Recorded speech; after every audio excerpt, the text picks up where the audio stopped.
ಬೆಂಗಳೂರಿನಲ್ಲಿ Vikassheel Insaan party VIP ರಾಷ್ಟ್ರೀಯ ಸಂಸ್ಥಾಪಕ ಮುಕೇಶ್ ಸಾನಿ ಅವರ ಬಂಧನ ಹಾಗೂ ಉತ್ತರ ಪ್ರದೇಶದ ಕಮಲೇಶ್ ಬಿಂಡ್ ಎನ್ಕೌಂಟರ್ ಪ್ರಕರಣವನ್ನ ಖಂಡಿಸಿ ಬಿಜೆಪಿ ಸರ್ಕಾರದ ವಿರುದ್ಧ ತೀವ್ರ ಆಕ್ರೋಶ ವ್ಯಕ್ತಪಡಿಸಿದೆ.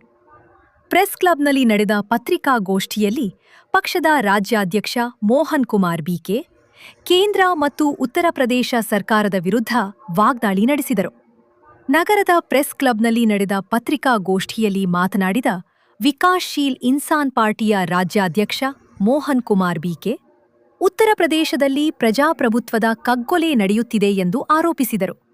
ಪಕ್ಷದ ರಾಷ್ಟ್ರೀಯ ನಾಯಕ ಹಾಗೂ ಬಿಹಾರದ ಮಾಜಿ ಸಚಿವ ಮುಕೇಶ್ ಸಾನಿ ಅವರನ್ನು ಅಕ್ರಮವಾಗಿ ಬಂಧಿಸಲಾಗಿದೆ ಎಂದು ದೂರಿದರು. ಕಮಲೇಶ್ ಬಿಂಡ್ ಎನ್ಕೌಂಟರ್ ಪ್ರಕರಣವನ್ನ ಉಲ್ಲೇಖಿಸಿದ ಅವರು, ತಪ್ಪು ಮಾಡಿದವರನ್ನ ನ್ಯಾಯಾಲಯದ ಮುಂದೆ ಹಾಜರುಪಡಿಸಬೇಕೇ ಹೊರತು ಎನ್ಕೌಂಟರ್ ನಡೆಸುವುದು ಪ್ರಜಾಪ್ರಭುತ್ವ ವಿರೋಧಿ ಕ್ರಮ ಎಂದು ಆಕ್ರೋಶ ವ್ಯಕ್ತಪಡಿಸಿದರು. ಕುಟುಂಬ ಸದಸ್ಯರಿಗೂ ಮೃತದೇಹವನ್ನ ನೋಡಲು ಅವಕಾಶ ನೀಡಿಲ್ಲ ಎಂಬ ಗಂಭೀರ ಆರೋಪವನ್ನೂ ಮಾಡಿದರು. ಇದೇ ವೇಳೆ ಕೇಂದ್ರ ಸರ್ಕಾರ ಹಾಗೂ ಉತ್ತರ ಪ್ರದೇಶ ಮುಖ್ಯಮಂತ್ರಿ ಯೋಗಿ ಆದಿತ್ಯನಾಥ್ ವಿರುದ್ಧ ವಾಗ್ದಾಳಿ ನಡೆಸಿದ ಮೋಹನ್ ಕುಮಾರ್, ನಿಷಾದ್ ಮತ್ತು ಕೋಲಿ ಸಮುದಾಯಕ್ಕೆ ನೀಡಿದ್ದ ಭರವಸೆಗಳು ಈಡೇರಿಲ್ಲ ಎಂದು ಆರೋಪಿಸಿದರು. ಸಮಾಜದ ಮೇಲಿನ ದೌರ್ಜನ್ಯ ನಿಲ್ಲಿಸದಿದ್ದರೆ ಮುಂಬರುವ ಚುನಾವಣೆಗಳಲ್ಲಿ ತಕ್ಕ ಉತ್ತರ ನೀಡುವುದಾಗಿ ಎಚ್ಚರಿಕೆ ನೀಡಿದರು. ಇವತ್ತೇನು ಬಿಹಾರಲ್ಲಿ ಪ್ರಜಾಪ್ರಭುತ್ವದ ಕಗ್ಗೊಲೆ ನಡೀತಾ ಇದೆ. ಇವತ್ತು ಕಮಲೇಶ್ ಬಿಂದ್ ಅನ್ನೋರ್ನ, ಒಬ್ಬ ಅಮಾಯಕನ್ನ, ನಮ್ಮ ಸಮಾಜದ ಕಾರ್ಯಕರ್ತನ್ನ ಎನ್ಕೌಂಟರ್ ಮಾಡಿದ್ದೀರಿ. ಅದು ನಿಮ್ಮ ಸುಭದ್ರಿನಲ್ಲಿ ಇಟ್ಕೊಂಡು 2 ದಿವಸ ಅವ್ರನ್ನ ದಸ್ತಗಿರಿ ಮಾಡಿ ನೀವತ್ತೇನು ಎನ್ಕೌಂಟರ್ ಮಾಡಿದ್ದೀರಿ, ಇದು ಸರಿಯಲ್ಲ.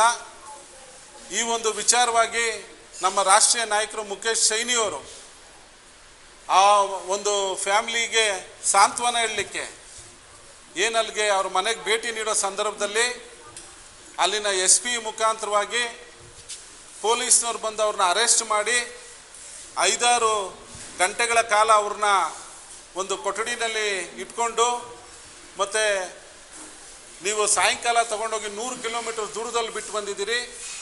ಇದ್ರ ಹುನ್ನಾರ ಏನು? ಇದನ್ನು ನಾವು ದೇಶಾದ್ಯಂತ ಖಂಡಿಸ್ತೀವಿ. ನಾವು ಇಲ್ಲಿ 23 ಕೋಟಿ ಜನ ಇದ್ದೀವಿ. ಮೋದಿಜಿ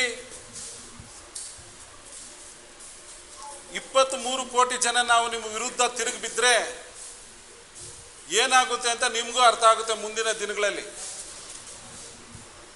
ಸುಮಾರು ನಮ್ಮ ಸಮಾಜದ ಧ್ವನಿನ ಅಣಗಿಸ್ಲಿಕ್ಕೆ ನೀವು ಸುಮಾರು ಕಾರ್ಯತಂತ್ರಗಳನ್ನ ನೀವು ರೂಪಿಸಿ ಅದರಲ್ಲಿ ಯಶಸ್ಸಾಗಿದ್ದೀರಿ ಅಂದ್ಕೊಂಡಿದ್ದೀರಿ. ಇದೆಲ್ಲ ನಿಮಗೆ ಒಂದೊಂದೇ ಪಾಠ. ಈಗ ನಾವು ಬಿಹಾರಲ್ಲಿ 4 ಸೀಟ್ ಗೆದ್ದಿದ್ವಿ VIP-ಯಿಂದ. 4 ಜನನ ನೀವು ಪರ್ಚೇಸ್ ಮಾಡಿದ್ರಿ. ಎಲ್ಲ ರಾಜ್ಯದಲ್ಲೂ ಯಾವುದೇ ಒಂದು ಸರ್ಕಾರ ನೀವು ಹಿಡಿಬೇಕು ಅಂತ ಹೇಳಿದ್ರೆ ಯಾರನ್ನೇ ಆಗಲಿ ನೀವು ಪರ್ಚೇಸ್ ಮಾಡ್ತೀರಿ. ಮತ್ತು ನಿಮ್ಮ ವಿರುದ್ಧ ಯಾರಾದರೂ ಮಾತಾಡಿದ್ರೆ ಎನ್ಕೌಂಟರ್ ಮಾಡ್ತೀರಿ. ಇದನ್ನು ದೇಶಾದ್ಯಂತ ನಾವು ಖಂಡಿಸ್ತಾ ಇದ್ದೀವಿ. ಮುಂದಿನ ದಿನಮಾನಗಳಲ್ಲಿ ನೀವು ಈ ಒಂದು ವಿಚಾರವಾಗಿ ಕ್ಷಮೆ ಕೇಳಬೇಕು. ನಮ್ಮ ಮುಕೇಶ್ ಸೈನಿಯವರು ನಮ್ಮ ರಾಷ್ಟ್ರೀಯ ಅಧ್ಯಕ್ಷನ ನೀವು ಅರೆಸ್ಟ್ ಮಾಡಿದ್ದಕ್ಕೆ ಕ್ಷಮೆ ಕೇಳಬೇಕು. ಈ ಒಂದು ವಿಚಾರವನ್ನು ಉನ್ನತ ಮಟ್ಟದ ತನಿಖೆಗೆ ನೀವು ಒಪ್ಪಿಸಬೇಕು. ಮತ್ತು ಈ ರಾಜ್ಯದಲ್ಲಿ ಯಾವ ಒಂದು UP ರಾಜ್ಯದಲ್ಲಿ ಮುಂದಿನ ಡಿಸೆಂಬರಲ್ಲಿ ಎಲೆಕ್ಷನ್ ಬರ್ತಾ ಇದೆ, ಅಲ್ಲಿ ನೀವೇನೀಗ ಮಹಾನಾಯಕ ಅಂತೇಳಿ ಸಂಜಯ್ ನಿಷಾದ್ನ ನೀವು ಇಟ್ಕೊಂಡು ಮುಂದೆ ಹೋಗ್ತಾ ಇದ್ದೀರಿ. ನಿಮಗೆಲ್ಲ ತಕ್ಕ ಉತ್ತರ ನಮ್ಮ ಸಮಾಜ ನಿಮಗೆ ಕೊಡುತ್ತೆ VIP ಪಾರ್ಟಿ ಮುಖಾಂತರ. ಸಂಜಯ್ ನಿಷಾದ್ ಜಿ, ನೀವಲ್ಲಿ ಆ ಮಂತ್ರಿಗಿರಿಗೆ ಏನು ಅಂದ್ಕೊಂಡಿದ್ದೀರಿ? ನೀವು ಹೊರಗಡೆ ಬನ್ನಿ.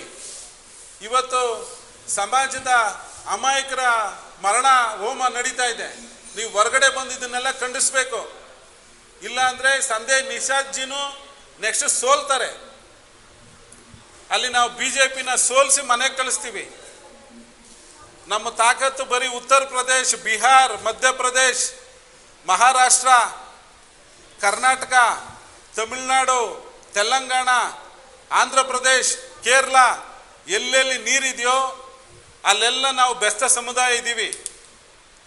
ಅವ್ರಿಗೆಲ್ಲರಿಗೂ ನಮ್ಮ ಮುಖೇಶ್ ಸೈನಿ ಅವರು ರಾಜಕೀಯವಾಗಿ, ಶೈಕ್ಷಣಿಕವಾಗಿ, ಸಾಮಾಜಿಕವಾಗಿ ಅವ್ರಿಗೆ ಅಧಿಕಾರ ಸಿಗಲಿ, ಅಧಿಕಾರ ಸಿಕ್ಕಾಗ ಆರ್ಥಿಕವಾಗಿ ಎಲ್ಲ ಅವ್ರು ಮುಂದೆ ಬರ್ತಾರೆ, ನಮ್ಮ ಸಮಾಜ ಒಳ್ಳೇದಾಗಲಿ ಅಂತೇಳಿ ಈ VIP ಪಾರ್ಟಿನ ನಾವು ಸ್ಥಾಪನೆ ಮಾಡಿದ್ದೀವಿ. ಆದರೆ ಇವತ್ತು ಅವ್ರನ್ನೇ ನೀವು ಅರೆಸ್ಟ್ ಮಾಡಿದ್ದೀರಾ. ಮುಂದಿನ ದಿನಗಳಲ್ಲಿ ಈ ರೀತಿ ತಪ್ಪೇನಾದರೂ ಆದರೆ ಈ VIP ಪಕ್ಷದಿಂದ ಇಡೀ ದೇಶಾದ್ಯಂತ ಜಂತರ್ ಮಂತರಲ್ಲೂ ಬಂದು ದೆಹಲಿನಲ್ಲಿ ನಾವು ಹೋರಾಟ ಮಾಡಬೇಕಾಗ್ತದೆ. ಈ ದೇಶಾದ್ಯಂತ ನಾವೆಲ್ಲ ಎದ್ದು ನಿಂತರೆ ಈ ಸರ್ಕಾರ ಬೀಳೋದ್ರಲ್ಲೂ ಅನುಮಾನ ಇಲ್ಲ.